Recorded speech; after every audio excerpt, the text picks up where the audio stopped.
BlackFacts.com presents Native American Icons, Crazy Horse. Crazy Horse gets his name from his father, which passes to him after he demonstrated and proved his skills as a warrior. Even as a young boy, Crazy Horse stood out. He was fair-skinned and had brown, curly hair, giving him an appearance that was noticeably different from other boys his age.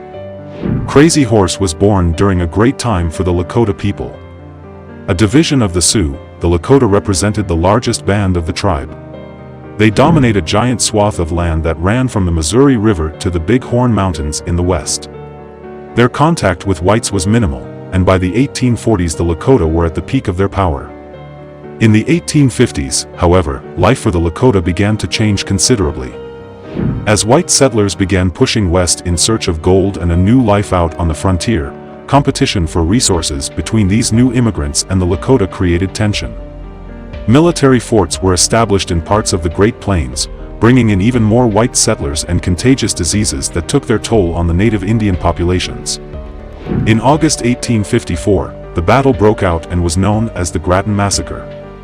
It started when a group of white men, led by Lieutenant John Grattan, entered a Sioux camp to take prisoner the men who had killed a migrant's cow.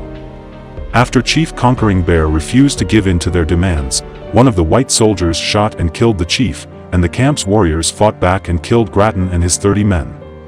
This conflict kicked off the First Sioux War between the United States and the Lakota. As conflicts escalated between the Lakota and the United States, Crazy Horse was at the center of many key battles. In one important victory for his people, Crazy Horse led an attack on Captain William J. Fetterman and his brigade of 80 men. The Fetterman Massacre, as it came to be known, proved to be a huge embarrassment for the U.S. military. Beyond his seemingly mystical ability to avoid injury or death on the battlefield, Crazy Horse also showed himself to be uncompromising with his white foes. He refused to be photographed and never committed his signature to any document. Following the discovery of gold in the Black Hills, and the U.S. government's backing of white explorers in the territory, the War Department ordered all Lakota onto reservations. Crazy Horse and Chief Sitting Bull refused. On June 17, 1876, Crazy Horse led a force of 1,200 Oglala and Cheyenne warriors against General George Crook and his brigade and successfully made them turn back. A week later, Crazy Horse teamed up with Sitting Bull and had decimated Lieutenant Colonel George Armstrong Custer and his esteemed 7th Cavalry. It was said the greatest victory ever by Native Americans over U.S. troops.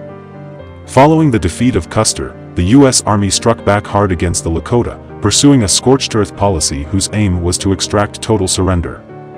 While Sitting Bull led his followers into Canada to escape the wrath of the army, Crazy Horse continued to fight.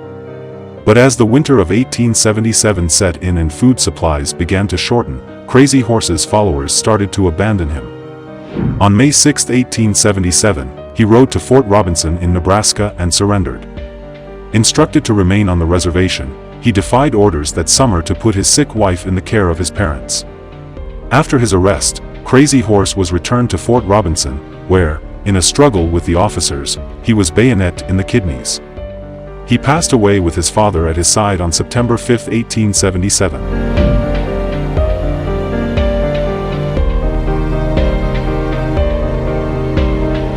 Learn Black history, teach Black history at BlackFacts.com.